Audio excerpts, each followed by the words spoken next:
28 condition போடுறீங்களா இல்லையாப்பா? நீங்கள் ஒரு மாநாடு நடத்த கூட்டத்துக்கு 28 கண்டிஷன் கேட்டு போடுறாங்களா இல்லையா? எந்த கட்சிக்காவது போட்டாங்களா? எந்த கட்சிக்காவது போட்டாங்களா இது வரைக்கும்? அதே மாதிரி 28,000 போலீஸ் 2,000 போலீஸ் அங்கே நிற்கணும்ல, அதே முட்டுச்சந்தையில் கொடுத்துருக்கீங்க. என்ன மாதிரி ஆள் அங்கே இருந்திருந்தான்னு வைங்க, அந்த இடத்துல நான் இருந்திருந்தான் நடந்திருக்கிறதே வேற. 99 இப்படி தான் நான் நின்று தேனியில் பயங்கர கலவரத்தை உண்டாக்குன. அங்கே ஜீப்பை கவுத்து விட்டாங்க, கரும்பு காட்டுக்கு தீ வச்சுட்டாங்க. இறங்கி குதிச்சு ஓடி போய் ஆளுகளோட ஜீப்பை நிப்பாட்டி வச்சேன், கலெக்டர் ஜீப்பு. அடுத்து அதை அணைக்க சொல்லி சாண்டு விட்டு மைக்கை பிடிச்சி ஒரு சத்தம் போட்டேன்.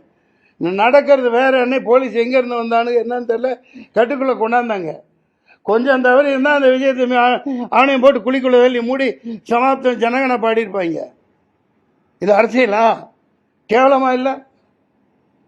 அயோக்கியத்தன அரசியல் பண்ணிட்டு இருக்காங்க, ஏமாத்திட்டு இருக்கீங்க.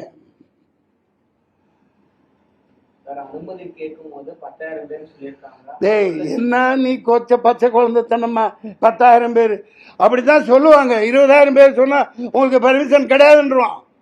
போலீஸை பத்தி தெரியாதா? போலீஸ்காரங்க நல்லவங்க. அவங்க என்ன செய்வாங்க, மேலே என்ன ஆர்டரோ என்ன உத்தரவோ அதுபடி அவங்க நடந்துக்குவாங்க. அவ்வளோதான் அவங்களால முடியும். அனுமதி கேட்கல 10,000 பேர் வருவாங்கன்னு அப்படி தான் கொடுக்கணும். அவங்க அப்படி தான் நடைமுறை. 10 பேர் அந்த கூட்டத்துக்கெல்லாம் வரமாட்டாங்க. எல்லாம் பிரியாணி போட்டணும், சாராயம் 100 ரூபா 200 ரூபா காசு, இதை கூப்பிட்டு கூட்டம் போடுவான்.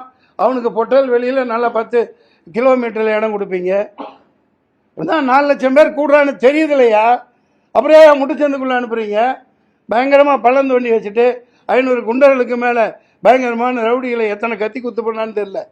நான் சொல்லலை, இந்த மக்கள் சொல்லிட்டு இருக்காங்க, வந்துட்டு இருக்கு. பார்த்தீங்களா இல்லையா? இப்போ பயங்கரமான ரவுடி ராஜ்யம். ஏன் எவனை உள்ளத்தான அன்னைக்கே உடனே போஸ்ட்மார்ட்டம் பண்ணி உடனே போச்சு முடிச்சாச்சு. ஏன்டா அப்படி வச்சிருந்தா எங்கே குத்துப்பட்டிருக்கு என்னென்ன நடந்திருக்குன்னு தெரிஞ்சிடும். Shame on this politics.